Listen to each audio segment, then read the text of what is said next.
Bubba Wallace was about to win his duel race. Then Austin Dillon made contact and everything fell apart. One move caused a huge crash. Now all eyes are on what will happen in the Daytona 500. Daytona is never just another track. The air moves differently there. The cars run inches apart at nearly 200 miles per hour. Every decision carries consequences not only for the two drivers involved, but for everyone in the pack behind them. Super Speedway racing rewards boldness, but it punishes miscalculation instantly. In Duel One, boldness and miscalculation collided at the worst possible moment. Wallace had positioned himself perfectly. He controlled the lead late in the race, managing the draft, blocking runs, and reading the mirrors the way experienced Daytona drivers must. Leading at Daytona is not about comfort. It is about constant defense. The cars behind are not content to follow. They are building momentum. They are lining up pushes. They are searching for any slight hesitation. Dillon saw an opportunity. From his perspective, this was the moment to strike. Duel races may not award the prestige of the main event, but they determine starting position and momentum. Drivers want control early in Speedweeks. They want to send a signal before the biggest race of the season. A strong push at the right time can slingshot a car to victory. A mistimed push can turn the leader sideways. As the pack surged forward, Dillon closed in behind Wallace. The gap tightened. The cars were locked in the draft. When contact came, it was brief but decisive. Wallace's car stepped out. The air hit it wrong. At that speed, once the rear loses grip, the driver becomes a passenger. The spin triggered what Daytona fans know too well, the big one. Cars stacked up behind them with nowhere to go. Smoke filled the tri-oval. Sheet metal folded. Promising runs ended in seconds. For some drivers, the duel became a damaged car and a long night in the garage. For Wallace, it was a lost victory and visible frustration. For Dillon, it was a move he would later describe simply as hard racing. That phrase carries weight in NASCAR culture. Hard racing is the unofficial code at super speedways. Contact is expected. Aggression is accepted. Drivers push each other to gain runs. The difference between teamwork and chaos is measured in inches. Wallace did not see it as routine.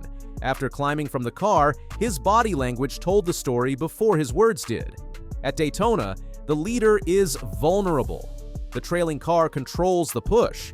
There is trust involved, even between competitors. When that trust breaks, the memory lingers. Dillon stood firm in his explanation. From his view, he attempted a standard drafting move. The closing rate was high. The pack was surging. Super speedway racing demands commitment.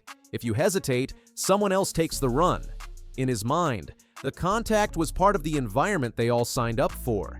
The truth lies in the gray area that defines Daytona. Super speedway racing is calculated chaos.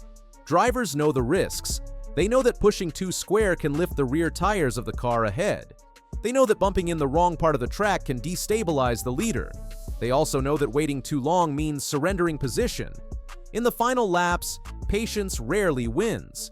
The incident did more than end a duel race. It created a storyline heading into the main event at the Daytona 500. That race is not just another points event. It is the Super Bowl of stock car racing. Careers are defined by it. Legacies are shaped by it. Every move on Sunday carries historical weight.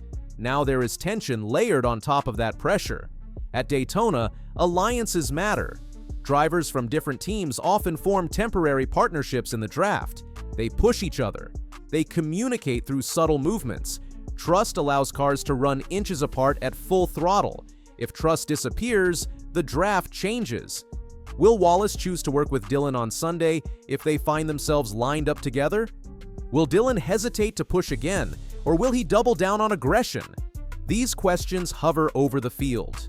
Rivalries at super speedways are dangerous because retaliation can involve collateral damage. A driver seeking payback rarely gets a clean one-on-one moment. The pack is always involved. One slight tap at the wrong time can eliminate 10 cars. That is the risk when emotion enters a discipline built on precision. Wallace has built a reputation as a strong super speedway racer. He understands the draft. He knows how to control lanes and manage momentum. Being spun from the lead will not shake his confidence. but it will sharpen his awareness.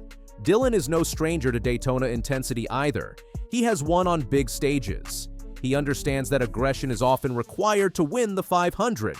In his mind, backing down now could signal weakness.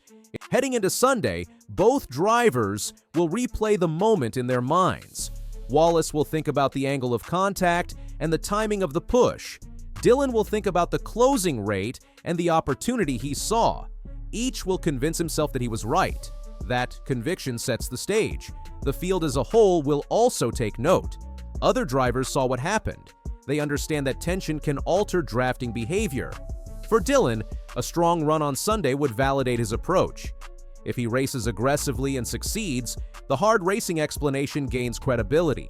If he falters or becomes entangled in another incident, scrutiny will intensify. In NASCAR history, many rivalries have been born on super speedways. Close quarters and high stakes amplify every touch. Wallace's visible frustration after the duel was not theatrical. It was the reaction of a driver who felt a win slip away. Dillon's calm defense was not accidental. It was the stance of a competitor who believes aggression is necessary. Both can be true. That is what makes Sunday compelling. The Daytona 500 is built on drama. It begins with tradition and ends with chaos more often than not. The final laps are a blur of drafting lines, desperate moves, and split-second courage. Adding personal tension into that mix only heightens the stakes. Fans will watch not just for speed, but for interaction. Every time the two cars appear in the same frame, speculation will rise. Teammates may step in to stabilize drafting lines, spotters will remind drivers to stay focused. Crew chiefs will emphasize the bigger picture, because at the end of the day, the 500 is larger than any single duel incident. Still, racing is human. Emotion cannot be fully separated from competition. Wallace will not forget leading before spinning. Dillon will not forget seizing what he believed was his chance. When engines fire on Sunday, those memories will ride with them. Daytona tests more than horsepower. It tests judgment under pressure. It tests trust between rivals. It tests whether drivers can balance aggression with control. Duel One was the spark. Sunday is the stage. If they cross paths again at the front, the decision each makes in a fraction of a second could define not only their race, but the entire narrative of Speedweeks. A clean push could bury the controversy. Another spin could ignite something far larger. That is the nature of Daytona. Nothing stays small for long. As the field prepares for the green flag, tension remains in the background. Not loud, not explosive, just present. Two drivers, one incident, one massive race ahead. Everything now points to Sunday.